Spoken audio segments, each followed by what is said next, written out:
This is Rebecca Lowe, or Rebecca Lua, if you listen to Suboptimal Radio, and you are listening to Men in Blazers on the NBC Sports Network. It's unbelievable! From the Embassy Row studios in the crap part of Soho, it's the Men in Blazers podcast. It's the nearly season upon us podcast, David. My favourite one.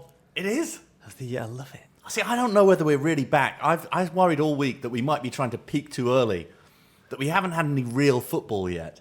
And we keep on thinking we're back, but we're not really back yet. Are we here?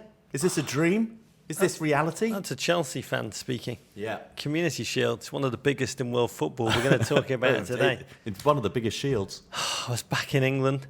Fantastic atmosphere Bournemouth, there. Excitement South sampling Coast. it. Yeah, Dave, I've got a long list of things I expect to catch in England. Yeah. Foot and mouth disease, Yeah. scurvy, enhanced self-loathing. Yeah. One thing that's not amongst them, nasty sunburn. You got sunburned. I got full-on sunburn in Wow. Bournemouth. I look like Ross Bloody Geller with his spray tan. I once got a sunburn in Dundee, Rog, which I regard that as one of the great achievements of my life, getting a sunburn in They Dundee. should give out medals for that, Yeah, Dave. it was pretty amazing. Dundee, Scotland. But I didn't care about the sunburn, Dave. I was Yeah. at Bournemouth, filming at the club, and it just gave me absolutely the thickening, David. Thank God it's back, the football. When you say at the club, you're talking about Bournemouth Football Club, not like at a club. No, not like The 50 club. Cent.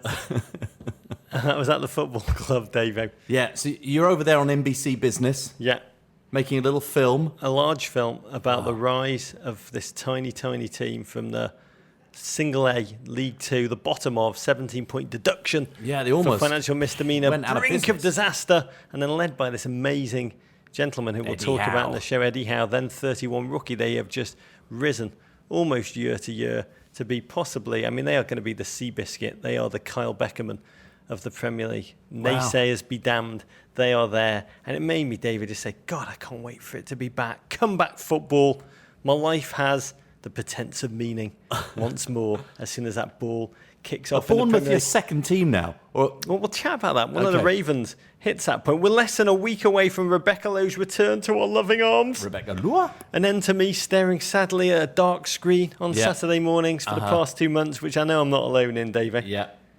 I love the first day of the football season. For me, Yeah. it's the best day of the year. It doesn't get It better is. than. Yeah. First day. I like it always. It always was a novelty when I remember we used to watch the Premier League back in its early days of watching the players play with suntanned legs again. Because we were so used to them not having suntanned legs. And then going on a summer holiday was a much bigger thing. And seeing, oh, look, they've got suntanned legs because they're back from their holes. First day of the Marbella. EPL. For me, I'd rank it. I don't know, where would it? Veterans Day, I love. Yeah. Memorial Day, Yom Kippur, Independence Day, Martin Luther King Day, Churchill Day. I think it definitely nestles in there, Davey. I love it. Squads have been refreshed. New players arrived. Everyone's got a new haircut. Yeah. The ink on their recently acquired neck tattoos is barely dried. Yeah. And there's just so much anticipation and hope. 380 games ahead of us, 228 days, each an unknown voyage of discovery. Everything's pure, everything's possible. I mean, rationally, and we'll chat about this, the Premier League is a series of leagues within one large league.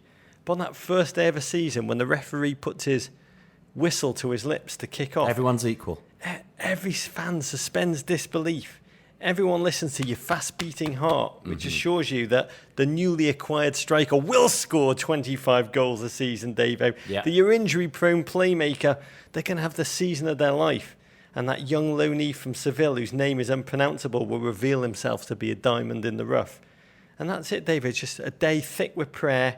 Nothing has occurred. There's no form yet. Dreams are not yet dashed. I love it. From a footballing point of view, I don't love the opening few weeks of the season. I don't even really like the Premier League much from a footballing point of view until it gets to September. Everyone overreacts to a player who scores, to everything that's going on. Most notably me. I overreact every single time, Rog. But what I've come to love, especially since we started doing this podcast and doing this show, is the insanity. It's been building up for so long. We seem to have more crazy things happen in the first few weeks than any other time of the year. Remember last year, West Ham versus Tottenham, opening game. Fan runs on the field, takes a free kick. Remember, It was one of the. It's part at of our open opening of the show every single week. I love I love the crazy stuff that happens in the opening weeks, Rog. David, all I can say is I've been jonesing so badly for this that I was even excited for the Community Shield, which we will talk about. We have got a packed show. It's a preview show. We're going to rock everything. We've even got a little Arlo on, so let's jump into it, because I need a Guinness. I need to listen to you. I need to hear about your vision for the future. Yeah, it is a future. It is a packed show, Rog. We're going to recap Arsenal's Community Shield victory over Chelsea and the non-handshake heard all around the world. We're going to celebrate the start of the Premier League by breaking down the table team by team. And we're joined, as you said, by the voice of NBC's Premier League coverage, Arlo White, as we register our predictions for the season ahead. I'm going to surprise you, Rog. I'm going to surprise you with my prediction. Anyway, to the football, Rog. Let's crack open the Guinness and talk about pre-season football for the last time. Oh, Guinness looks good. Let's toast, David. Let's toast specialists in failure. Yes. Let's do it. That 11 years and 14 attempts, Arsene Wenger, specialist in failure, no more. As he was referred to by some men in their Portuguese accent, he finally got the better of Jose Mourinho, David. Yeah, he beats Jose Mourinho for the first time in 14 attempts, Rog, although this is still a pre-season game, behind a 24th minute Alex Oxlade-Chamberlain blast from just inside the area. But all the football was just an undercard for a heavyweight bout of passive aggression between the two managers. Yeah, it was a bit crap, the Community Shield, Davo. But Mourinho Wenger 2, it never disappointed. No. Up there in my book with Leonard Hearns 2, Ali Frazier 3.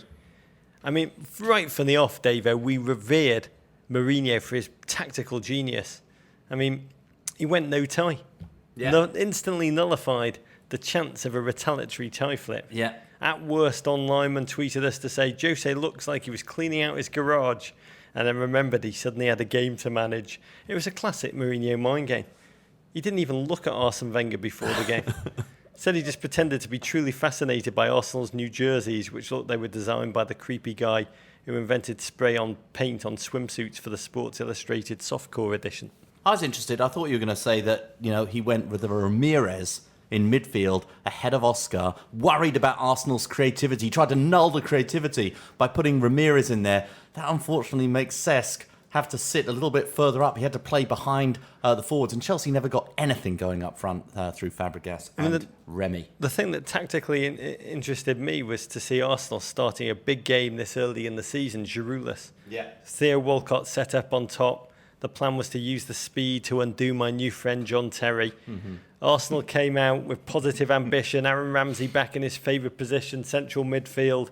Chelsea just seemed content to try and exploit the acres behind the Arsenal high line. It all felt, Davo, from the outset, like a movie I'd seen so many times before. But then it took a George R.R. Martin-esque turn, a narrative plot point I don't think anyone saw coming. Yeah, the goal, Roger. An Arsenal goal against Chelsea Football Club. Yeah, Walcott, the pass out to the Ox, and then the right-footed, right-sided midfielder cuts inside on his left and scores with his left foot on a right-footed left-back, past an outstretched right hand of a left-footed keeper. Rog, we found Chelsea's weakness. Ambidexterity. 506 minutes without a goal against Chelsea. Yeah. Brought to an end.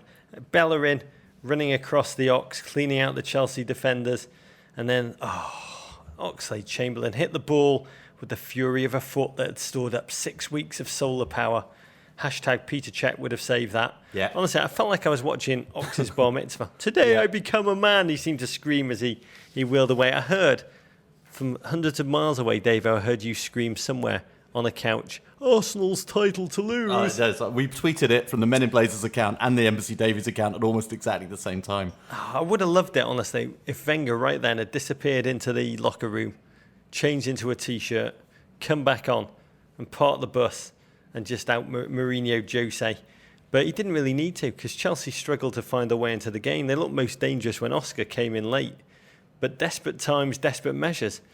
I want to know what it was like for you to see Falco come on, David. In this Peaky Blinders haircut, he looks like he's been made over by the Witness Protection Programme. Played like he's been in the Witness Protection Programme too.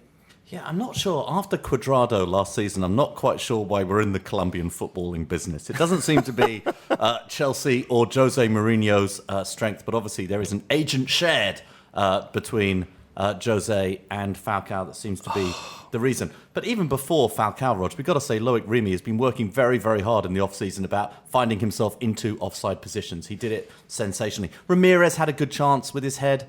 Rog had another good chance in the second half to go and score. I think Eden Hazard had a pretty good chance. But you're right, Chelsea up front and Chelsea on the flanks, Rog, just looking pedestrian. Yeah, they're such Even with all that possession, They are pedestrian. such a lesser team without Diego Costa, who sat glumly on the bench, shielding the sun from his eyes with his jazz hands. Arsenal players just seem more up for the game. I mean, Chelsea, Cesc and Hazard both seemed either disinterested or just off the pace. They had one great chance in the 70th minute, the Oscar free kick, which was repelled by whom, Davey? Save of the century from Petr Cech. It was one of those saves that everybody makes a big deal about the save. But let's face it, Rog, if you'd have let that in, it would have been a front page story. It would have been a disaster. But yes, he's the man of the moment. This is the man that seems to be giving everyone belief, including us maybe, that Arsenal are going to win the title. And he certainly looks confident back there, Rog. Few men have changed teams more confidently since Tormund Giant Spain. I mean, we're Peter Cech's team now, say Arsenal fans. They already have a song for him. Cech Saguna, dum dum dum dum. Cech Saguna. Have to work on that one, lads. Yeah. And it ended an Arsenal triumph on par with Seabiscuit. Yeah. Nothing Arsenal-y about that performance. That was a big shock for me. And in Mourinho's mind, I kept trying to think, Davo, it's one thing for Chelsea to lose to a good team, like the New York Red Bulls, but to be 1-0 down to Arsenal, bit worrying.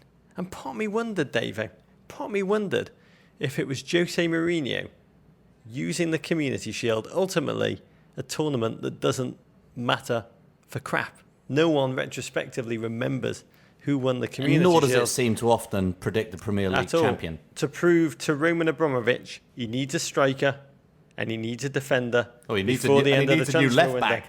I mean, you said Loic Remy was ineffective. Chelsea were vulnerable against Arsenal's speed throughout. Part of me wondered whether he was just like, lads, take it easy. Eden, don't do any of your razzle-dazzle stuff. Don't get out of second gear. Let's just stroll through this one. You're seeing wheels within wheels there, Rog. I'm not sure. I think that Jose believes in this squad, and I think he's going to stick with this squad and stick with the 14 players he's willing to rotate around this squad until he goes down with this ship, Rog. I mean, when I interviewed him 2 weeks ago, we talked about losing, how a winner like him handles the art of losing. He said, when we lost to a better team, defeat's a great motivation to work, great motivation to have another match, great motivation for another training session.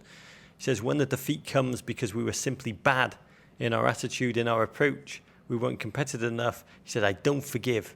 I prefer to lose when the opponent was better than me. When I understand why the opponent was better than me, I prefer that. So it's funny to hear him in his post-match press conferences, kept insisting that they were very lucky to get the goal, Arsenal. Chelsea were better. And my new mate John Terry talked about how this loss was a blessing in disguise. It's the boost we needed. Maybe it's the boost we needed, he kept telling the media. Well, I mean, good athletes, mentally tough athletes, will use anything they can to motivate them. That's just a secret. Anybody who's ever been good will go and do it. But I think there was a key moment in this game that happened in the first 5 seconds, Rog. From kickoff, Arsenal just attacked right against Chelsea. They just went to nip them right in the heels. They were up for it. I don't think Chelsea were up for it. And they sent a clear message towards their rivals from West London. And I think it's got to be received, and there's got to be a little bit of some of the mystique, Rog, is now broken in that rivalry, and some of the Chelsea's dominance over Arsenal in the past few seasons, I think you've got to have to throw some questions at that. I mean, Chelsea lost, but Jose Mourinho made sure that gracious handshakes were the real losers on the day. But who avoided the handshake more, Rog? It's tough to tell. I've seen it so many times. Let's set the scene again. End of the game, after Arsenal had been given that wonderful-looking shield. And after both managers had managed not to shake hands somehow in the chaos that breaks out regularly after the final, we just couldn't get together. In the 21st century, Rog. Mourinho, oddly, and they pointed this out on Fox, that he's waiting downstairs, and we sort of viewed the Arsenal ceremony going on from behind Jose's head down on the field as he's waiting for them. First of all, Americans cannot understand everyone's like, stairs, WTF, why are English football trophies given up? It's just a tradition. They always they go up to the Queen. Normally, it used to be the Queen that would give major tournament It's the only prizes. way we know how to do it. We talked last year, the Premier League trophy presentation is so bad when they do it on the field. The only way they know how to do it in England is you've got to walk up the stairs. To the Queen, normally.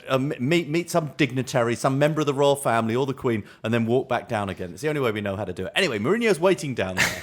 And he's waiting down there in order to give a handshake, a sort of a high-fivey kind of thing, occasionally a bit of a shoulder grab, a head grab. Maybe he wants to just say hi to Peter Cech and do the right thing with him. No, but then Ozil, his old Real Madrid player, every single player on the Arsenal team. Every single player on the Arsenal team. And by the way, can I just say on that? They were quite every warm. player, they do love and respect Mourinho. Whatever the press say about him, every player, bar Mertesacker, who didn't quite know what to do with it.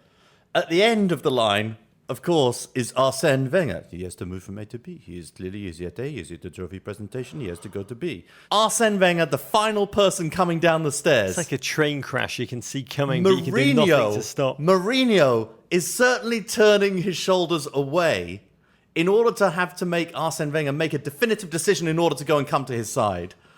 Arsène Wenger speeds up and goes past the other shoulder. So when Mourinho turns around, there is no Wenger there. He ghosts past him, Rog, and the two crisscross. The crowd go crazy. No handshake Things happened. are thrown at Mourinho as he exits down the tunnel. Mourinho just chucks the second place medal into the stands. As and then you would. Declares after the game, I don't do second place medals, so I gave it to an Arsenal fan. That, by the way, Winston Churchill levels of wit, you have to say.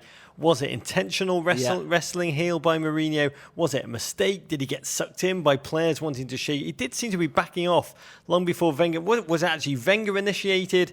After all, he went to the left, all the other players went to the right. Who snubbed whom? Or is it whom snubbed whom? Whomever snubbed whomever. I was watching the reaction coming in on the Twitter, Rog, and very clearly early on, everybody was Team Wenger. It's Mourinho who snubbed. Mourinho was classless. Mourinho snubbed Wenger. Then I think something changed amongst Arsenal fans. They didn't want Mourinho to be snubbing Wenger. They wanted Wenger to be the person who was snubbing Mourinho. Arsblog tweeted out, oh, good on Wenger, completely snubbed Mourinho when he wanted the handshake, walked past him and made him lose at his little game.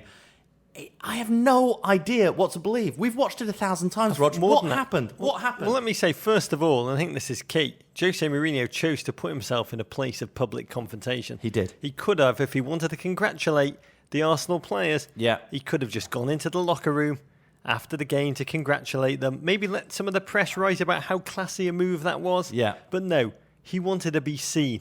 He wanted to be seen doing this, initiating. It's amazing how devious the mind can be. You wouldn't see Arsène Wenger, I think one would imagine, congratulating the Chelsea players in a similar situation. He chose to do that, David, to put himself in a Totally. place of public confrontation. Secondly, there's a moment when he hugs tiny little Santi Cazorla. Yeah. Because there's a huge gap between his head and Santi Cazorla's, he can steal a sneaky glance up the stairs, the line of sight, and he smells a Frenchie coming, David. Yeah, and Wenger at that point sees him. Wenger's angle of approach is definitely going towards the left shoulder of Mourinho, going the same way. Wenger's radar was pinging red alert at that point. Bing, bing, bing. There's a look, if you freeze it, there is a look in Wenger's eyes as he comes down the stairs and he sees to his horror, as he would say. Quelle to his horror. horror. How would he say it? Quelle horreur. I'm trying to simply move from A to B, and there is a Portuguese in my way as I move from A to B. He had the look of a gazelle in a wildlife film that was being tracked by a pack of Portuguese hyenas. And it's at the moment he makes a decision, I believe. Yeah. Abort. Mourinho makes his own decision. Almost at the same second, Davo,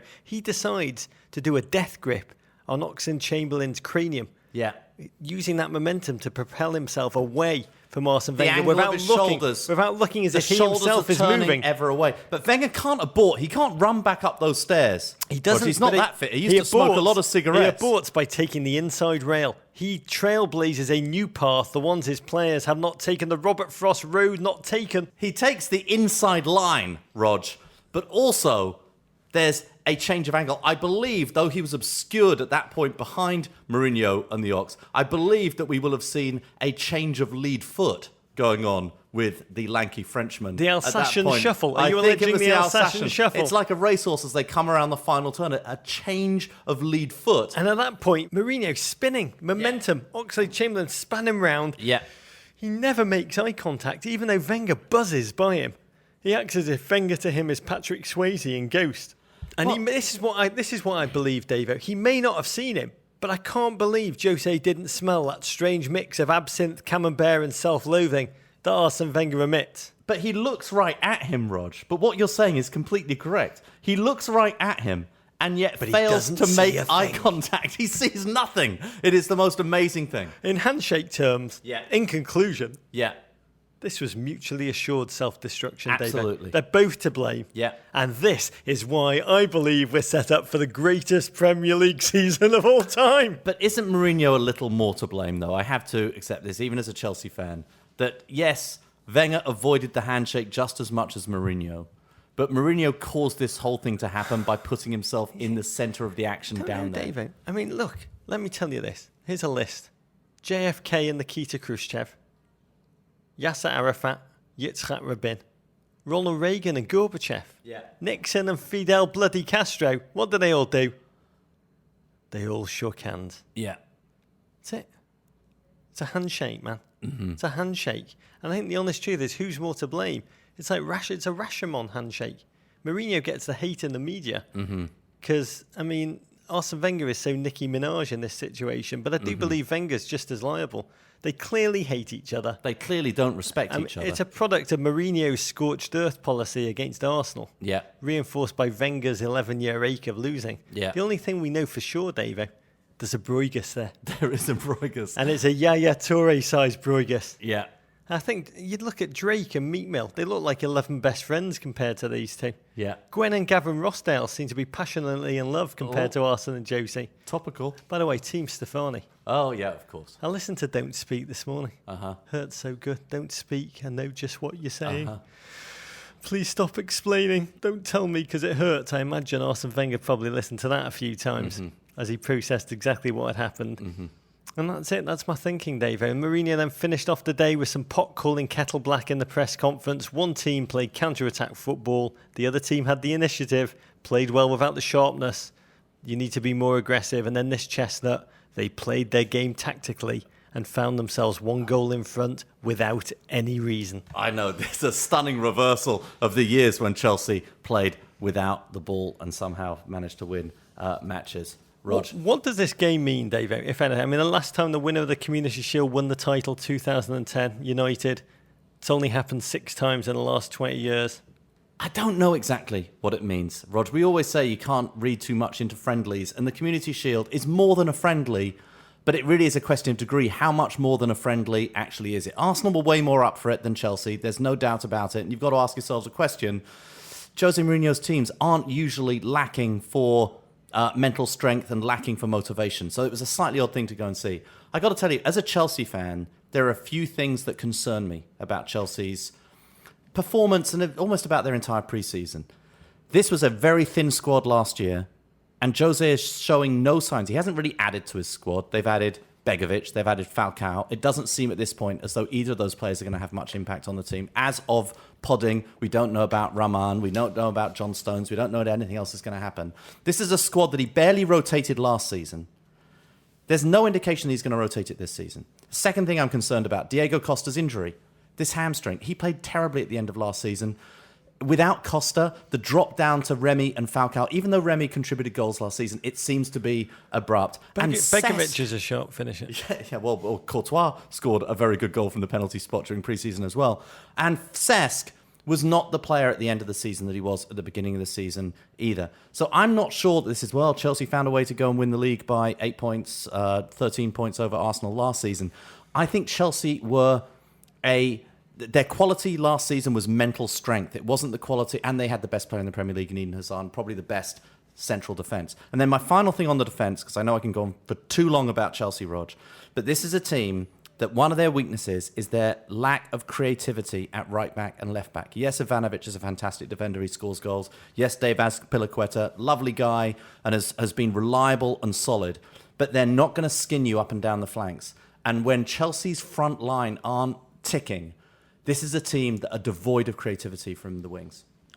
I'm not sure what it means, to be honest, Dave. At the best, Smart summed it up well. He said, like all great sporting events, I prepare for the Community Shield by checking Wikipedia to remind me exactly what it is again.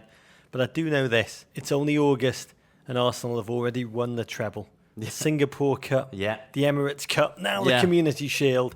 What is fascinating is to see Arsene Wenger at the moment of trophy reception. He didn't want to go anywhere near that trophy. It was offered to him by the players twice. He moved away. And that's what I'd love best about this win. If I was an Arsenal fan, the team didn't go too bonkers when they won. There were a lot of selfies. Yeah, selfie, that's part of modern football. But in the past, they've been a team that's been a little too eager on the celebrations. This game means little. And Wenger in particular, acted like a team who know the league is really what they're looking for. Arsenal had the best team in football last season. I really believe they were the best football team in the Premier League. Their squad is just incredibly deep. This was an Arsenal team without Sanchez, Rog. You know, they've got really arguably their best player still to come back into this team. I think if they've got that confidence, if Petr Cech has infused them with more confidence, Rog, they could be very, very dangerous this season. Well, whatever we think, Rog, the Community Shield, just a prelude. We're now just days away from ensconcing ourselves in a world of pies, pints of Guinness and Premier League football. God. How are you feeling about the upcoming regular season, Rog? I'm sure you're breathless. We know you're excited. But let's turn to a preview. Let's turn to our thoughts of what's actually going to happen. Of the Premier League of cash. Yes. I mean, I'd say this summer, the Premier League clubs have spent nearly $781 million on transfers. The transfer window isn't even shut, and that's going to increase. That's what happens when the Premier League TV deal soars from $4.7 billion to $7.8 billion. And the global deals are set to reinforce that in late August. To put that in perspective, Barcelona make $43.6 million off television rights. The team that will come bottom in this year's Premier League, that's you, Leicester City, you will make $156 million. Wow. So that is the cash-soaked league that we're about to watch. And this weekend, it all starts again. Or rather, Davo, 3 leagues kick off at the same time. I said to you, I was in Bournemouth. I talked to Eddie Howe, the Bournemouth coach. I said, how does it feel to be in a league where opponents will drop $79 million on one player? And he was like, I don't worry about that because there's 3 leagues within this English Premier League. There's 6 teams battling for the top 4 places. There's 4 battling for mid-table and probably, my words, to avoid the Europa League. And the rest are fighting to avoid the moon door of relegation. So, I mean, if you break the leagues up like that, Davo, you can see there's leagues within leagues, wheels within wheels. So we've divided the league up into those 3 leagues. And we're not soothsayers, Rog. Well, without pies, we're not soothsayers. That's why we're getting Arlo White on in a minute. He does know the future. He's read the script. So let's talk about those 3 leagues. Let's start with the top of the table league, Rog. Chelsea, well, as we just said, they're going to attempt to reclaim the title with a relatively unchanged first 11. At point of podding, they've only spent 11 million, Rog. Bought Falcao in on a loan and Begovic in to be their backup goalkeeper. Man City have added Raheem Sterling, Rog, and retained their oddly lame duck manager, Manuel Pellegrini. Arsenal fans, as you said, they're saying, we're Czech's team now. Man United lead the off-season arms race with a number of big name signings. Spurs hope for a repeat season from Sir Harry of Kane. And in Liverpool, the Brog spent the summer throwing money around like a man desperately trying to break even right before he's dragged out of a casino. Well, we've talked a lot about Chelsea, and we saw in the Community Shield just how thin their squad is. And if a Matic or a Cesc or a Hazard goes down, I mean, to me, one of the enigmas of the pre-season is their decision to or inability to truly strengthen the squad. Yeah. United have taken a fairly different approach. Louis van Gaal's spend on strengthening the squad is $358 million over the past 12 months, 11 new players, and such odd churn within that. LVG laments the lack of world-class game changers, while Angel Di Maria tries to limp away. At time of podding, he seems bound for PSG. United paid $91 million. The rumour is he's being sold for $69 million. What a fleeting and odd presence he was in our Premier League life. He started so wonderfully in the opening game against Leicester, then faded to the point of disappearing. United and world-class stars, such an odd relationship. I think Juan Sebastian Veron was the last world-class star who arrived absolutely in his prime, and he had a similar fate. There's talk about bringing in Gareth Bale, rumours of $256 million bids that have failed, which would sweep all this Angel Di Maria kind of self-immolation away in a heartbeat. Panic surrounding David De Gea's kicking in, David. Do you understand that? Yeah, I mean, how totally. did they not see this coming? Seems to willfully have become a dodgy keeper. Yeah. Look, I mean, for me, I think the key for United is I'm sure the transfers, and look, I think Depay looks like an absolutely fantastic player. Look, Schweinsteiger is one of the best international footballers I've ever seen play live, Rog. But to me, it's about what happens with the core that they've already got there. Does De Gea stay? Can Luke Shaw continue his progress that was sort of delayed last year and become a world-class left back? Can Rooney continue to score goals? He's their only striker right now. It's less about the transfers. It's more how the players they've already got, how they actually play this season. I mean, the De Gea thing's weird to me. It's such a well-known risk. When defensive players have had their head turned, they suddenly just become kind of damaged goods. You never keep a defender or a keeper against his will. Everton will remember when they tried to hold on to Julian Lescott when City came calling and he just kind of watched the ball go into the net as Arsenal thrashed us in the first game 6-1. But there are fascinating stories. Memphis could be the first prolific goal-scoring winger United have had since Ronaldo. I think what's going to be interesting is how much United focus on the English Premier League and not the Champions League. I know that is not how United do business traditionally, but if they treat the Champions League like lesser Premier League teams treat the League Cup almost as a diversion, they can prioritise the league, increase their chances of winning again, that which used to be theirs by right. Watching LVG try and find one great team when there's kind of two in that squad under conditions of hysterical pressure, when last season he had a free pass. This season he has to mount a title challenge, a season-long title challenge. And for me, one of the delights of this season is going to be watching him unravel like Francis Ford Coppola while making Apocalypse Now. That beautiful quote, we were in the jungle, there were too many of us, we had access to too much money, too much equipment. Little by little, we went insane. It's a long-winded way of saying, what is this world twisted? Okay, well, that's Man U. That's the red side. And, of course, Louis van Gaal is always going to be the story, whatever happens on the field, Rog. But how about Man City? How about Raheem Sterling? How about Fabian Delph? How about Pellegrini? You asked me the other day who is going to be the first manager fired. The first name that came into my head was Pellegrini, Rog. I mean, the club have an emotional desire to win the league again after their customary year off. But there is a rational, lingering sense that Pellegrini is a lame duck manager and they're just waiting for perhaps Pep Guardiola to come available. Having said that, there's not many lame duck managers who are back to the tune of $76 million for one player. Raheem, who were the player who, according to Liverpool fans, was the greatest player England's produced since Wayne Rooney, until he decided to leave, upon which he automatically was downgraded to crap Judas. The thing for City, their backline was a glaring weakness last season. Vincent Kompany in pre-season has seemed like the Vincent Kompany of last season, unfortunately, and that backline has not been addressed at all. Spurs, I feel like the team that no one's talking about are Tottenham Hotspur. And I don't really understand it, because at times last season they played fantastic football. We know that a disproportionate number of GFOPs follow Spurs, are interested in the club. We know that the DeAndre Yedlin era is going to continue at White Hart Lane. We know that Sahari of Kane might be riding a horse this season as he charges into the opposing trenches. What do you think about Spurs, Roger? I mean, they've been very unspursy in the off-season. Mauricio Pochettino, he's largely been cleaning up the mess left behind by AVB, if you remember him. Paulinho, Capoue, Kyrkez, and Benjamin Stambouli have all exited. The defence has strengthened with the arrival of Kieran Trippier, the excellent Toby Alderweireld. I mean, it remains to be seen what will happen to DeAndre Yedlin. It'd be great to see him go out on loan, to be honest, and gain some real playing time and sage experience. But at the real Coach H tweeted us to say, it's going to be so weird to watch Real Madrid's Harry Kane play for Spurs. Surreal. It's going to be weird. Also, look out for Alex Pritchard. He's a young player who plays on that squad.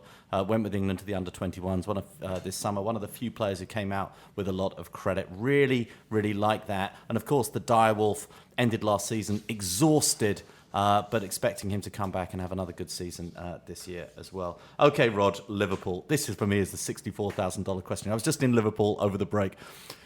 Liverpool fans, they believe, they want to believe, they have to believe so hard in the Brodge. You're so right. Raheem Sterling has gone from being the next great English player to being Judas. Oh, he was always crap. We'll be fine. Jordan Ibe is way better.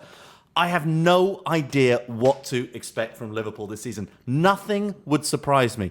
Neither first nor 15th would surprise me for Liverpool this season. Yeah, I mean, what we do know is last season the team lacked goals. Balotelli, Ricky Lambert conjured just 3 in the league between them. Gerrard and Raheem, the crap Raheem Sterling were their top scorers. They both exited and the Liverpool players no more. Roberto Firmino could be fantastic. Christian Benteke's ability to immediately thrive is going to be crucial for Brendan Rodgers. I mean, we saw at the weekend Benteke's thunderous strike. Yeah, great goal. Firmino can create as well as score. And the Brodge is going to need them to click because he faces a toxic combo, massive spending spree, brutal early fixture list. Jurgen Klopp working away at his scouse week in, week out. All I say is pity the Brodge. Yeah, I can't wait to see them play this season, Rog. Okay, the mid-table. Southampton, who will sip from the Europa League's poison chalice, Rog, that you know only too well. Swansea. Fashionable Swansea have added a glut of European talent, Rog. Stoke quickly becoming Barcelona B. Stoke-alona after adding another player from the Catalan Sexy Stoke, coast. as Robbie Earl said yesterday. Crystal Palace and Super Alan Pardew, Rog, look to build on last season's strong finish with the addition of Johan Cabaye from PSG. Everton, your beloved Everton, shed the shackles of Europa League play. Oh, so lucky they're not in it this season, Rog, and hope to climb back into the table's top half. West Ham have bought in former Iron Slaven Bilic to replace Big Sam. I love that guy, Payet. And Newcastle United, Rog, where many fans are still in the fetal position after last season's relegation scare. They've added Steve McLaren as a manager, Rog. I'm excited about the mid-table this Here's season. what excites me about the mid-table is the incredible parity that will reign this year. Because of the television money, even Stoke and Crystal Palace can entice coveted continental talent. Yeah. It means it's going to be a harder grind for the top 6 than ever before. There's going to be more. When we grew up in the 80s and the 90s, teams would win the league and quite happily lose kind of 10, 12, 13, 14 games in a season. I think we're going to have that kind of a season. But who is going to be the Southampton of this season? I don't think it's going to be Southampton, and it saddens me to say that. They've lost Morgan Schneiderlin, Nathaniel Klein, and Alderweireld. The good news is they've got Jay Rodriguez back. Not played since April 2014. I think they're going to continue to impress, but their Europa League campaign is going to bog them down and sadly lessen their ability to catch up with the top 4 rather than reward them for their buccaneering play of last season. Who will be the Southampton of next season? Some would say Newcastle, looking to right the ship with the arrival of Steve McLaren, former brief England manager who's brought in $54 million worth of talent, the attacking midfielder Jorginho Wijnaldum, and my Dutch is not as good as it used to be, Davo, the striker Alexander Mitrovic. And McLaren's mission is to show the Newcastle fans their team exists for more than just picking up TV rights money, that they actually want to compete. The team for me, who I think are going to be fantastic to watch this season, are Swansea. I mean, they are the team. I'm worried about that opening day fixture for Chelsea. They're built to attract football hipsters like Cinnabar Moss to a flame.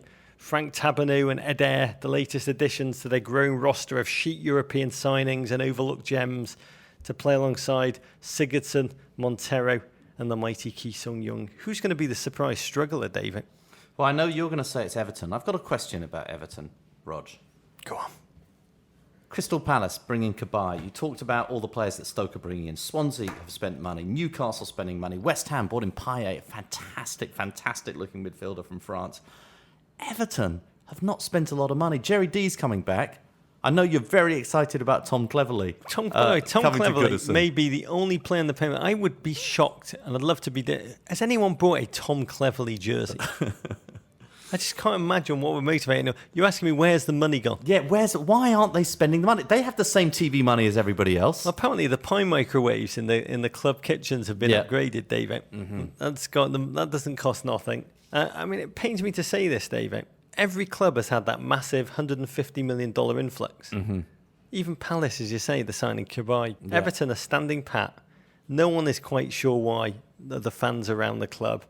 I can't feel my legs already and a ball is yet to be kicked. This may be a season of sad naps, David. Wow. And I'll say it's a massive season for Tim Howard. Struggled at times last season, but was given the benefit of the doubt because of the afterglow of the World Cup. His form is going to be monitored assiduously, both by Everton and by MLS. Interesting.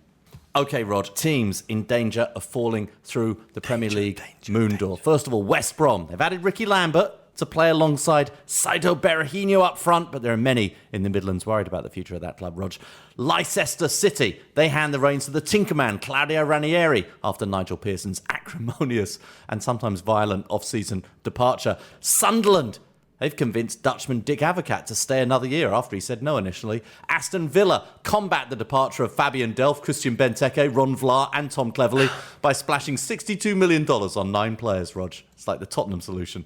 Bournemouth replaced Burnley as the league's feel-good story after winning the Championship last season. Watford added 11 players in the off-season after finishing second in the Championship. And Norwich returned to the Premier League via the Championship playoffs, led by 34-year-old fellow bald Alex Neil. What do you think, Rog? What do you think? Well, the team I feel most sorry for is Aston Villa fans, David. Yeah. I really do. 1 minute you're celebrating your first FA Cup final in 15 years, Yeah. marvelling at Fabian Delph's loyalty and love for their club. Yeah. The next, they're smashed by Arsenal in aforementioned cup final, Yeah. and Delph hot foots it out of town. Yeah. Tom Cleverley's gone, and there's a gigantic Christian Benteke hole in the Yeah. team. I think you draw a modicum of optimism from the arrival of Jordan Amavi, Jordan Ayew. This is the season of Ayew. Everybody's got an Ayew. Everybody's got an Ayew. Yeah, but not everyone's got an Idrissa Gueye. Yeah, he's a good player. So there are some positives, but I think a whole lot of darkness, Davo. Darkness, maybe. I like the fact they've brought in Micah Richards. I'm glad to see him back in the Premier League. He's going to move into central defence. He's going to be their captain, Rog. But you're so right. Without Benteke, who is going to score the goals at Aston Villa? Unless Jack Grealish suddenly pulls up his socks and becomes the next coming of Harry Kane, Rog, I don't see who it's going to be. Bournemouth, though, Rog, that's where you just got back from. Davo, what a story. Give us the inside look at Bournemouth. That movie is coming out, I believe, at the end of August, possibly at the beginning of September. But they are a team to savour this season, Davo. It's almost an unbelievable story. If you made it as a movie, no one would believe it. 6 years ago, they were bottom of League Two, single A baseball equivalent. There was no money. They were close to bankrupt. Fans had to raise money to keep the lights on. The club were close to extinct. And they turned to a young man, Eddie Howe, who'd been a club legend as a player. He'd never managed a team properly. He was 31. And he turned around and led them on a season revival. They were 10 points adrift at the bottom. On the last day, they needed to win. 250 games for the club as a player. I mean, he's almost the perfect story Yeah. here. He's Mr. Bournemouth. He infused him with a will to win. On the last day, they had to win. And in the 80th minute, they struck a glorious goal to come back from 1-0 down. It's better and than the secure their FIFA. survival. Better than the FIFA movie, Rog. Every year, yeah. Everything's better than the FIFA movie, Yeah. Dave. Every year, they're listed as relegation fodder. Every year, they continue to gain promotion. A minor oligarch joined the ride along the way, Maxim Demim, who invests 40 million into the team, which is a fine amount, but that doesn't go to explain exactly how they have conjured this spirit and determination to play aggressive football and shock the nation by gaining promotion. It's the first in their 116-year history. They still play in a 11,700-seater stadium. 11. There are Texas high school football fields at Holdmore. They play in, I was just there, 11,700. I mean, Eddie Howe is a remarkable man. He's going to be a gentleman to watch this season. He talks about building a learning culture at the club where everyone, from players to staff, keep learning, keep improving, keep asking questions, and you feel it. It's a very different club culture to any I've ever been in. He sent his coaches out over the summer to learn. None of them have coached in the Premier League before. Sent them some to La Liga teams to watch them coach, some to Serie A. He even sent some of his coaches to Bruce Arena, to LA Galaxy, to see exactly how he was fascinating talking to them. The last team to come up from the Championship and try and play fluid football. And that's the kind of football they're going to try and play. Aggressive, ambitious, bold football. The last was Blackpool, who went on to leak 78 goals and go right back down. It's going to be fascinating. They may be battered early on. Whether they recover or not is going to be one of the storylines of the season. I can't wait, Rog. I really can't wait to see what happens. I'm interested in all three tables. I'm interested in the top. I'm interested in the middle. I might be even more interested in the bottom, Rog. I don't know what's going on. I think my personal challenge for this season is we've got to find something to say about Mark Hughes. Mark Hughes, as Rebecca Lowe pointed out, is the only manager we have never had anything to say about. We actually went back through our footage and realised that we hadn't pulled any footage even of Mark Hughes all season. I'm desperate to find something interesting to say about Mark Hughes and Stoke. What did Robbie Earle say? Sexy, sexy Stoke. Sexy, sexy That's Stoke. going to be one of our storylines for the season. My prediction, we got a lot of predictions from GFOPs. At the Fullertron said, this season, Joe Hart will sacrifice a child in the tunnel before the Manchester derby. Yeah. At M. Dole said, Falcao will score at Old Trafford, but not celebrate the goal. I love that. And at that, Josh Cale said, Raheem Sterling will be loaned out to NYCFC for the MLS playoffs, #parent company.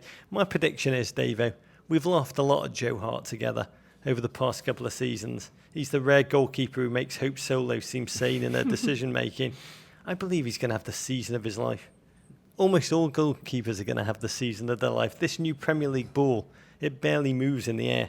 You speak to the goalkeepers in the Premier League, they privately tell you just how much they love it. It's great news for those of you who love tunnel, because Joe can focus on what he's really world-class at, his pre-game tunnel performances. This is the season he'll establish himself as the Helen Mirren of tunnel. I do think that there are going to be some unlikely stars early on in this Premier League season. James Milner going to Liverpool. James Milner's Zit, presumably following him there. Both could be very useful additions to Liverpool's midfield. We don't know what we're talking about, David, so why don't we get on the pod somebody who does? Yes, our guest today, Rog. Oh, it's the return of the Mac, a man whose mellifluous voice emanates from our televisions every weekend, signalling all is right with the world. He's NBC's lead football commentator from the mean streets of Leicester, a man who loves his bacon butties. We welcome to the pod the one and only Mr. Arlo White. Gentlemen, how are you? Do you have the fever, You got the Arlo? fever, You've got Arlo. the fever. We've got the fever. I've got it bad. I'm breaking out into sweats. I can't sleep. I'm so excited. It's like a kid 4 days before Christmas. I'm tired, frankly, chaps, of being on the sideline watching this amazing American soccer summer unfold and develop without us. The Women's World Cup, the Gold Cup, all these prestigious friendlies that have been occurring, and Major League Soccer have been following that on Sky TV over here. It's just about time we got back in the game. Oh, I've got to tell you, just hearing your voice, it's giving me a tingling in the down below. Back in the mood. But before we jump into the season, and we are going to frame the season ahead as seen through the eyes of Arlo White, we got to talk about the Arlo White off-season. How do you recharge the batteries? I know you holidayed in Florida this summer. Tell us a little bit about how you regenerate, how you resummon the passion. Well, but after the final day of the season, Championship Sunday, there we were at the KC Stadium in Hull, and we sadly said goodbye to the Tigers. A 0-0 draw with Manchester United, and Hull were relegated within 24 hours. God, I completely forgot we were about at that Disney. until you mentioned it. Oh, Disney, Just outside from of Hull. Orlando. From Hull to Disney World. Yeah. The contrast, as you can imagine, was quite extreme. And it was just fabulous. I've got 2 8-year-old girls, they're twins, and to watch them experience Disney at the age that they're at was simply magical. So it was a week of, and we decided to do the Disney side of it first, as I was still on a high, if you like. Do not lie in a sun lounger, because I may have just switched off and sent them to a swimming pool for a week. So we kept the energy going for the week, and then we went down to a beautiful town called Naples on the Gulf Coast. Oh, it's lovely, Naples. For a week down there. My Fabulous. Naples are tingling just hearing that. But let me ask you, Steve Bruce, by the way, is currently gainfully employed, I think, in Disneyland in a goofy costume. But how was it for you? Because you live an odd life. In England, you are an anonymous Arlo White, a civilian. Not possible. In America, you are English Premier League, the voice of. What was it like being in Disneyland / World, whichever one it was? Were you constantly meeting kind of 7-year-old American kids in their Yokohama Tire jersey? No, all those rumours, I want to put those to bed straight away. Didn't mean it like that. No. Well, I was upgraded. We were upgraded as soon as we arrived at our Disney hotel. Wow. By a Premier League fan, apparently. Yeah. So that was gratefully received. I don't go around announcing who I am and try and get any perks out of it. Oh, I do. I'm I might try and start doing that. We'll announce. But no, I'm available to announce you, Arlo. We'll do that.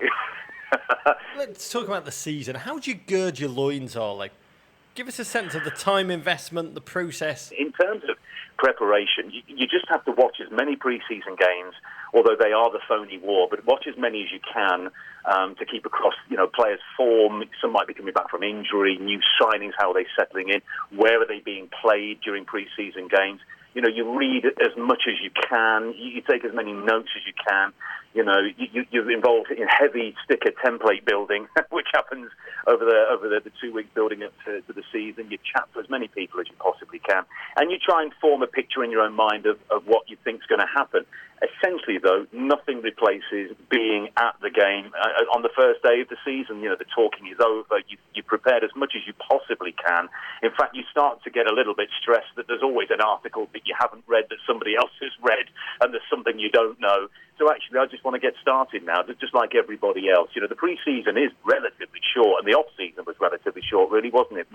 Bearing in mind we're starting on August the 8th. It's very early to be starting, but I think everybody's ready for it now. So in terms of the preparation, that's pretty much it. And then let's get the real stuff underway at the weekend and get an idea of who's going to be challenging and who's going to be struggling throughout this long season ahead. Do you scan the rosters of all the Premier League teams and mark out any obvious new meaty foreheads? There are none that spring to mind. I do go through the depth charts of every team to try and assess the strength and the weaknesses of the sides. Looking at the depth chart does give you an idea of where this thing will be won and lost this year, I think. You're a man, when you say words, when you say names, you clearly enjoy words and you clearly enjoy names. Come on, have you practiced a Schweinsteiger goal announcement? Have you practiced saying those 3 syllables? Because it's going to be fun. It is going to be fun. I've practiced the Schweinsteiger to Schneidling, back to Schweinsteiger, because that's going to happen a lot, and I need to be ready for that. Yeah, that's a good one. I think the names is a great thing. I mean, you have to be careful with Schweinsteiger because it sounds like you're taking the mickey out of the German people, doesn't it? Because is that a problem? Good thing or a bad thing? Yeah, what's the issue with that? Well, yes. Yeah, you are a professional broadcaster. That is the difference.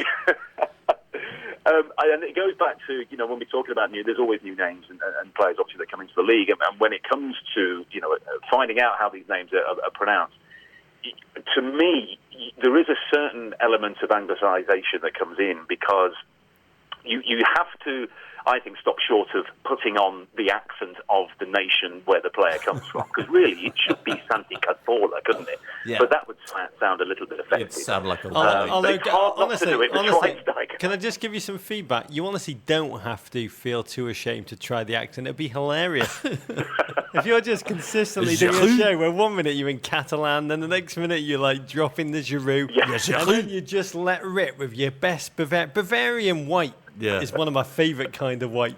Yeah. Give us it. Give us debut your Schweinsteiger here. Give us it. Schweinsteiger! Yeah, that would be so good. It's like we never won the war when I hear know, that. it's so good. I'd go, that little minute was chilling. That was as if the Battle of Britain had a different ending. Yeah. Arlo White would still be the commentator, but Yeah. under different powers. His name would be Arlo Weiss. Mm-hmm. It would be very, very different. Let's talk about the important teams. Let's talk about Leicester, Arlo. All of America wants to know about the crisp capital of England. Yeah. Describe your state of emotions. The Nigel Pearson roller coaster, ostriches, piss off, saviour, genius, then poof, he's gone, replaced by the flimsy charm of Claudio Ranieri. The Tinker Man! How are you holding up?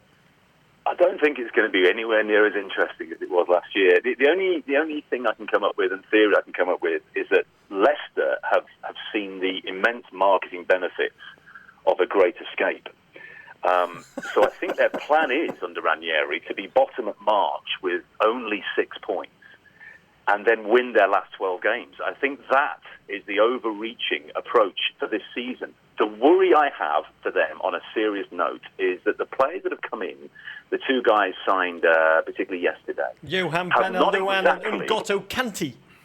Yes. N'Gotto Kanté, I think it is. They haven't exactly declared their undying love for the Foxes' cause. In fact, the centre-back from Atalanta went to great lengths to describe how distraught he was at leaving the training ground for the last time last Friday.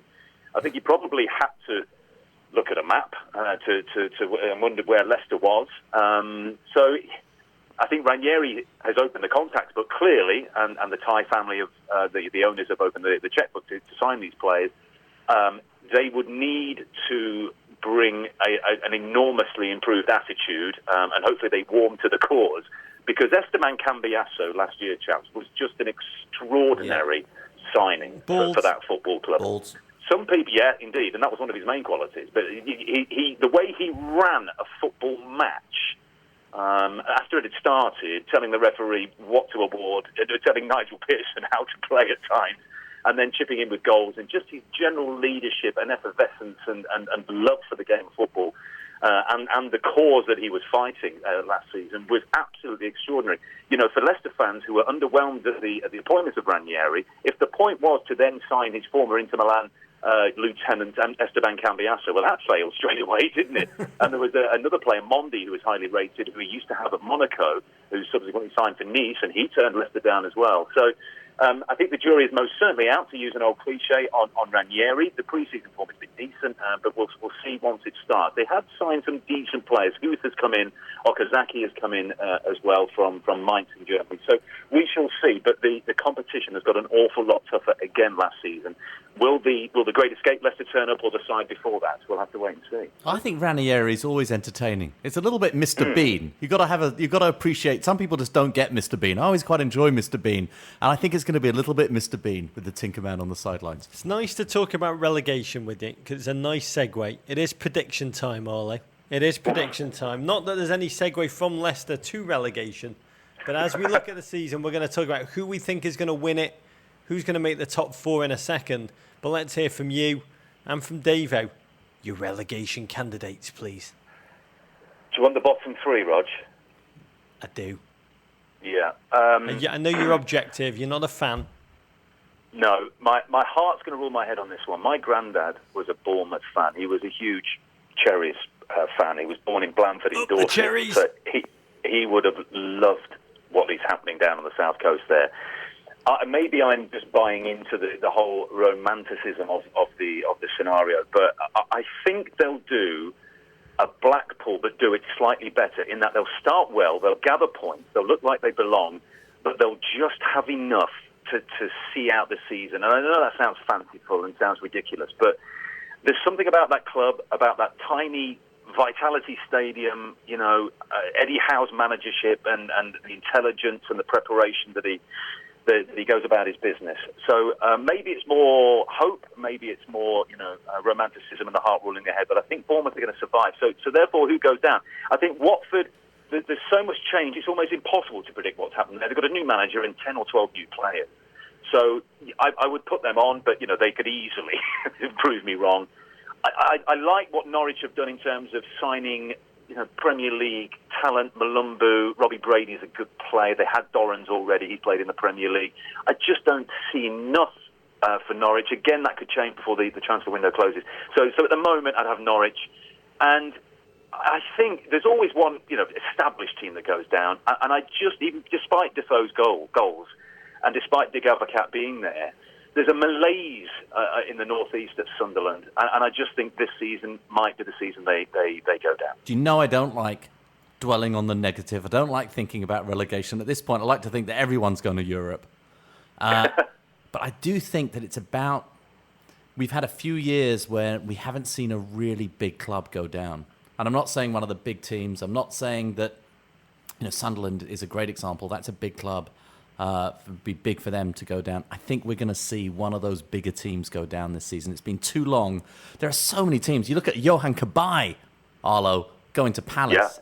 Yeah. Every team seems to have above, certainly there are 14, 15 teams with like a legitimate star on their team who can change a game, who can change it. And I think the teams that don't have that, even some of the big clubs, are going to struggle. My three would Absolutely agree. My three would be Norwich. I mean, you're right. 2 out of the 3 of the newly promoted clubs have actually stayed up over the last 6 years. And I think to see the one that is weakest, that defence, that back line, absolutely unimproved since promotion. And that is an incredibly shaky way to approach Premier League life. Aston Villa, no Benteke, no Delph, not even a Tom Cleverley.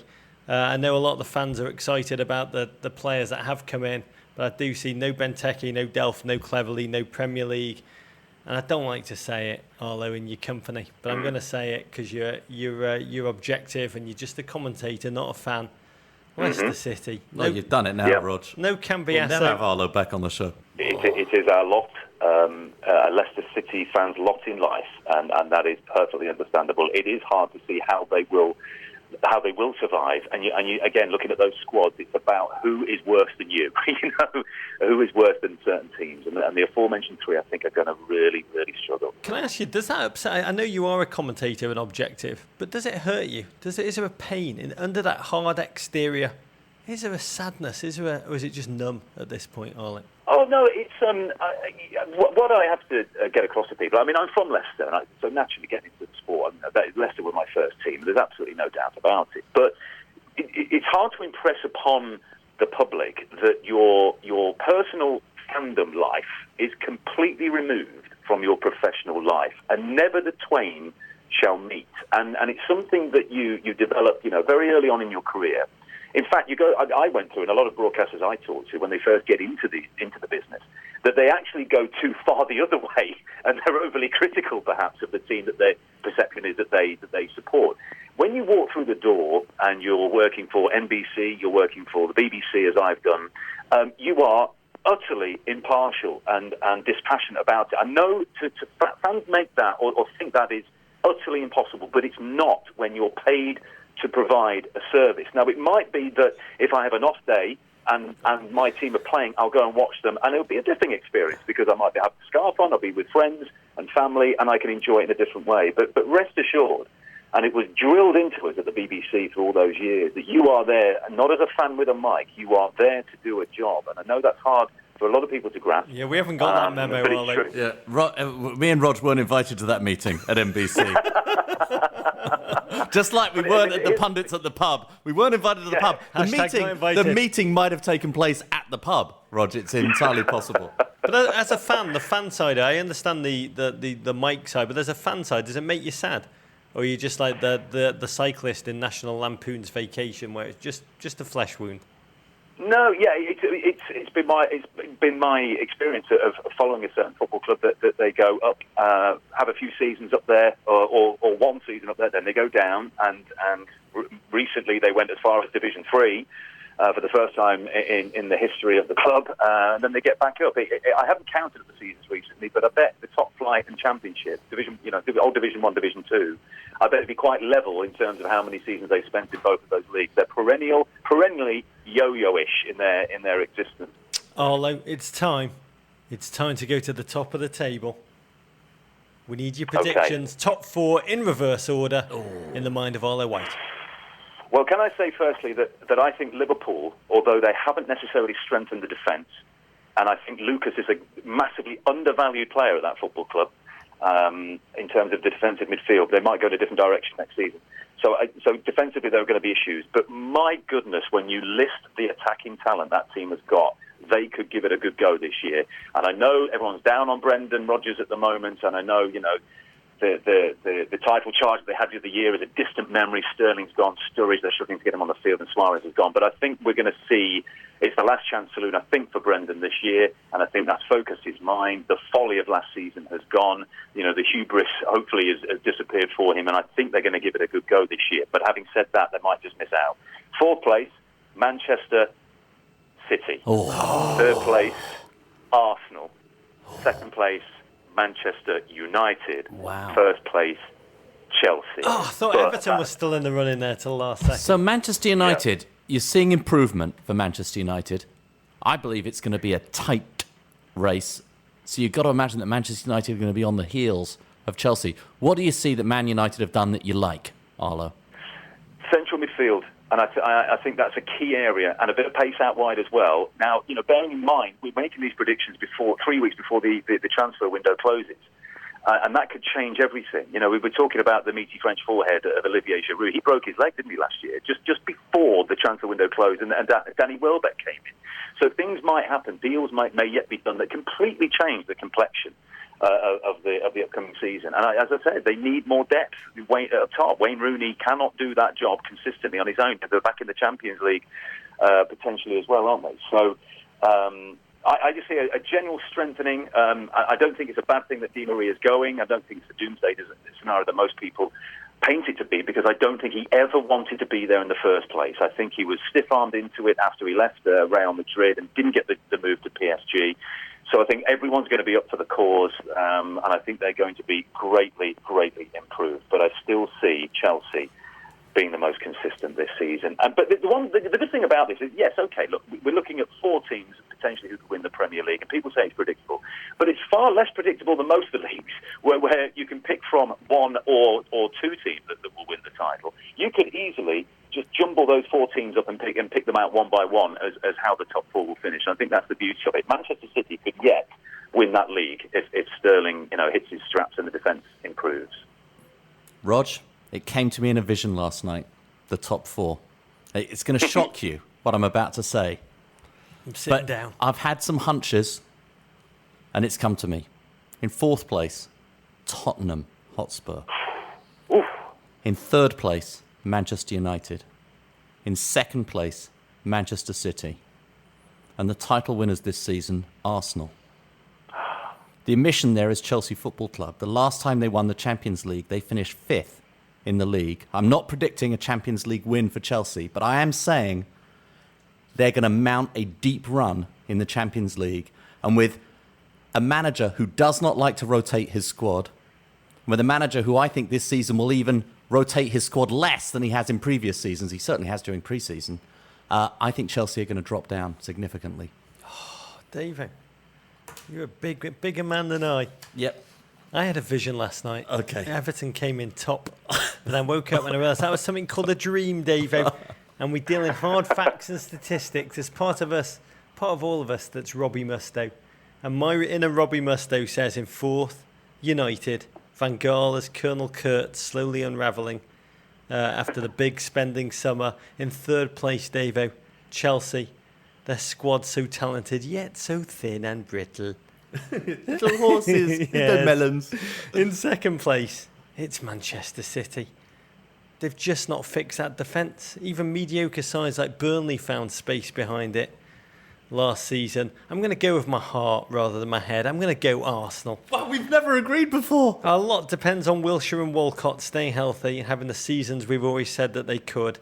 They may be a striker shy, but a motivated Peter Cech, reinvigorating the team, giving them the belief. And Arsene Wenger, so thirsty for the title, Davo. He's so thirsty. It'd be like one of the greatest emotional poems that I've ever read, David. It'd be beautiful. The keeping of the bridge. So there's no Can point. I just say who I think might be key to that? You mentioned Walcott. I think Oxlade-Chamberlain, if he stays fit, I mean, there's always that sort of caveat, isn't there, with Arsenal, because they do get a frustrating amount of niggly muscle injury. But if he stays fit, Oxlade-Chamberlain can be immense. And I think my other man to look out for this season, and he's filling big shoes, obviously, and it depends what role he plays, but if we assume that he's going to be in the midfield, I think Emre Can could be terrific for Liverpool, filling in. Not an easy task, but for Steven Gerrard. Oh, he's a fantastic looking lad. By the way, for Arsenal, it's all psychological. If they do lead this league after kind of like 8, 9, 10 weeks, just watching them try and keep the mental confidence as they get closer and closer to the end of the season, that would be epic. Well, I think it's going to be tight. I think it's going to be so tight. I think 1 through 6 could be tight. I think 14 through 20 could be incredibly tight this season. Got to ask you, Arlo, before you go, with the influx of English Premier League legends into MLS, Stevie G, Frank Lampard, Josie Altidore, Good try. can you give us a sense of how MLS profile is changing, if at all, from an English media perspective, not from your perspective, because you do follow the league, but give us a sense from afar, from the mountaintop where you are. How are you guys starting to see any changes in our little MLS?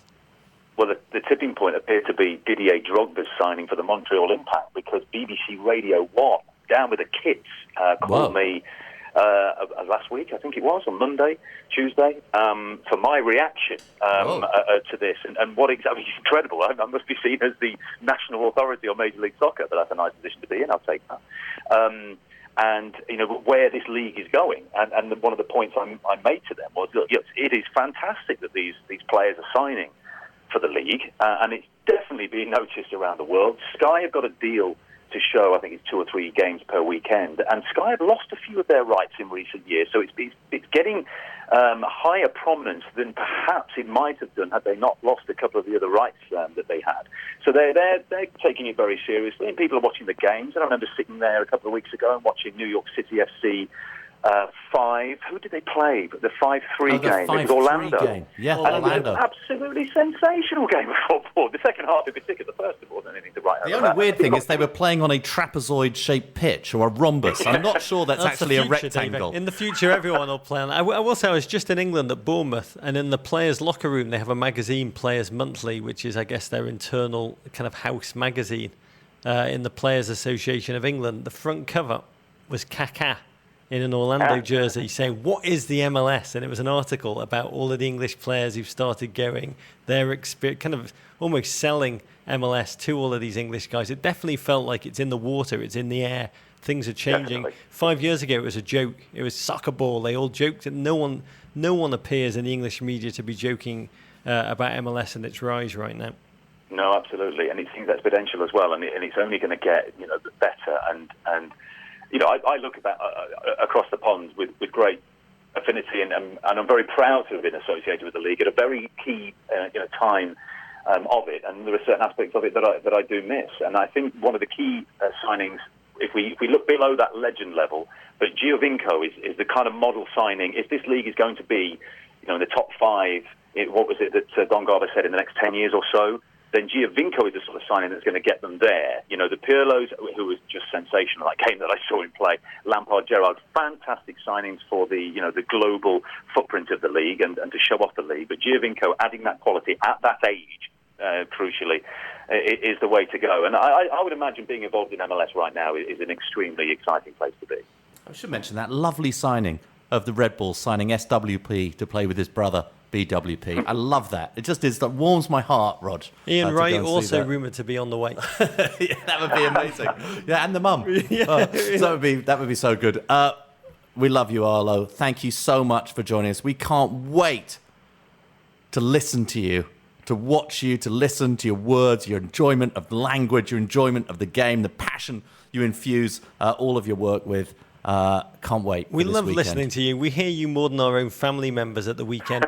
We love your playfulness with words. We'd never play Scrabble against you, Arlo. We bet you're bloody good with the triple word scores. We wish you Not when you play against Lee Dixon on a minibus going from Swansea to Sunderland, the most negative Scrabble player I have ever seen. He plays defensive. He plays defensive Scrabble. I can't stand it when you park the bus in Scrabble. Oh, defensive Scrabble. Horrendous.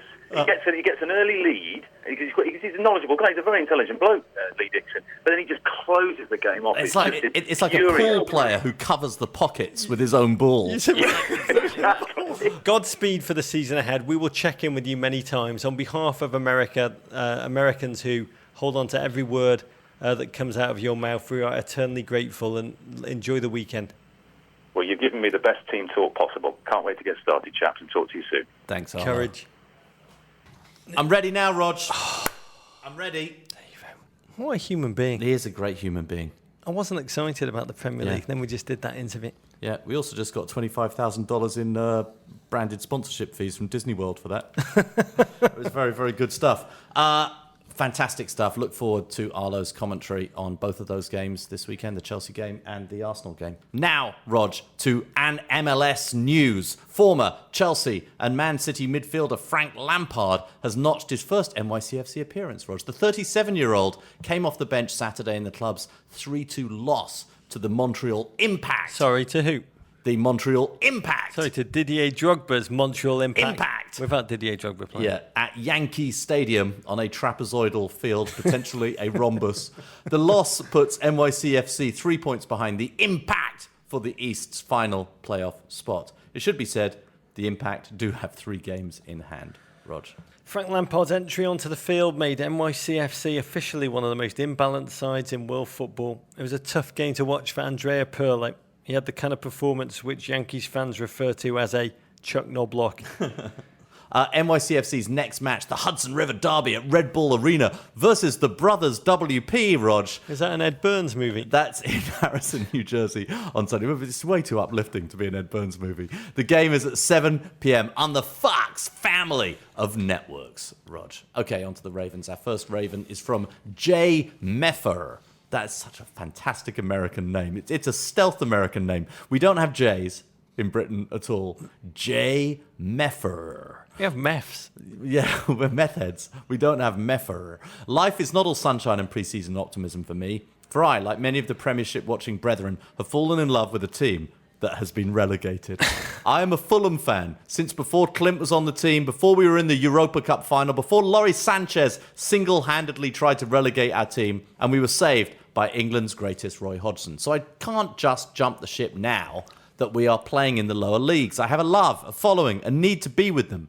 On to my question. I tried last season to watch games as a bystander, but I realised I really don't like most of the teams. I can't stand any of the London teams, nor the Northern clubs. I said I would watch Everton, but my heart wasn't really in it. I found myself pulling for Crystal Palace, but it felt like I was cheating on my wife. What is a fan supposed to do? Can you have a side team, like a side chick? What happens if by some grace of God that Fulham come back to the top? Great question.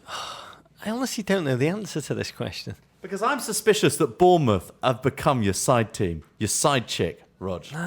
No. I mean, Everton haven't been in the second tier since the 1950s. Yeah. So I spoke to a number of friends of mine whose teams have imploded. Yeah.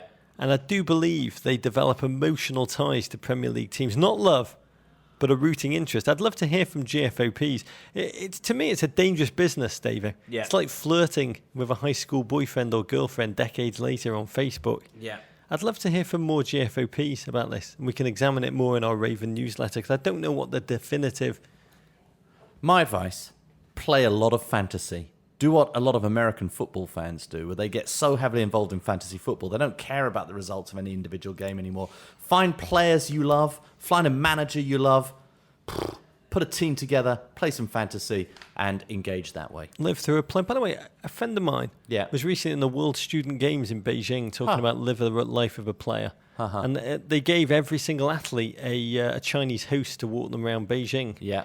And my friend's student athlete, when he met him, goes, "You are very handsome." Mm-hmm. And he kind of puffed out his chest, goes, "Thank you." And then the guy goes, "You handsome like Wayne Rooney."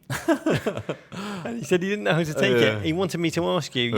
You see the positive? Is that a positive? Would you roll with that? Yeah, it just means you're good looking in China. It's not bad. You got to go with some positive. The winner, you're Rog, good looking like Wayne Rooney, of the coveted Guinness Men in Blazers poet, philosopher, sucker, scribe, Raven of the Week is Andrew Lowy. Lowy. Lowy. I'm a long-time football fan, and while living in West London for a few years, I joined my beloved Blues at Stamford Bridge. Good lad. After years of watching football, and more recently your suboptimal coverage of the running of the Bulls, I was inspired with an idea that could improve the theatre of the football match. Every time I attend a match back in Blighty or in an MLS, I'm always concerned with the lack of space substitutes have to warm up while the match is happening. While it's always fun as a spectator to give a round of applause when the substitutes come off the bench and train near you, I always wondered if there was a better place for the warm-up to happen. I would like to propose, hopefully for the new Stamford Bridge, oh yeah, it's on the way, Rog, the idea of the football substitute bullpen. What if there were an area that was still in clear sight of the spectators, but was fenced in like a baseball bullpen? This would ensure that the players had space to get ready and build suspense around which player exactly will enter the game. When the time comes for the manager to select a substitute, how great would it be if the players were able to charge out of the pen and onto the pitch, perhaps with accompanying rocket like the Entierro? And perhaps theme music too, Rog. Teams could get creative with this and add theme music. Oh, you've got it. A la Mariano Rivera for the Yankees. Couldn't you see Roberto Martinez in the 80th minute going to the pen to bring out Romelu Lukaku to chords of AC/DC's Shook Me All Night Long, or Mourinho trotting on John Obi Mikel while the final countdown overwhelms the bridge? Perhaps they intentionally do not build an away team bullpen as a way to give the home team a competitive advantage, or a comically tiny area as to limit the amount of away substitutes that could warm up at once. As the Premier League tries to become more Americanized, Are they trying that? Wouldn't creating this area build more suspense for everyone involved? I love that idea. I love it. Idea. I love it. I particularly like the idea of a smaller one for away teams. Yeah. When I was at Bournemouth, the chairman was showing me around the ground, and he very proudly pointed to the away bench, and he goes, "Look, no cushions. Yeah. No cushions on the seats," as if that was going to lead to 3 points. I can't wait to see Stevie Naismith running out to the opening bars of Blue by Joni Mitchell. Really uplift the crowd. I was seeing the Proclaimers for Naismith. What would you run out to? I like Rock the Casbah. That would be a good one for me, Rog. I'd like Jose that. Mourinho nods your way. Yeah, burst Rock out to the that. Casbah. fantastic. Shireen don't like it. He thinks he's not kosher. That would be great. Oh, mine would be one of these two, David. Yeah. Down in the tube station at midnight. I love that by song. the Jam. Do you Yeah. think that'd be a good kind That'd of be buzz? good for Chelsea. Well, Go Slow Yeah. by GFOP's Chaim. Yeah. Or you know what would be the cover version of Oops, I Did It Again by the legendary Richard Thompson. Yeah. An English folk singer who actually he doesn't sing it like Britney Spears does. Yeah. She sings it, Oops, I Did It Again. I realised Yeah. listening to it in England, we say, Oops. Oops. Oopsie daisy. Yeah, he sings actually technically, Oops, I Did It Again. It's fantastic. Sounds brilliant. Okay, Rog, your weekend looks like this. Courtesy of Mini USA and the Mini Cooper, Rog.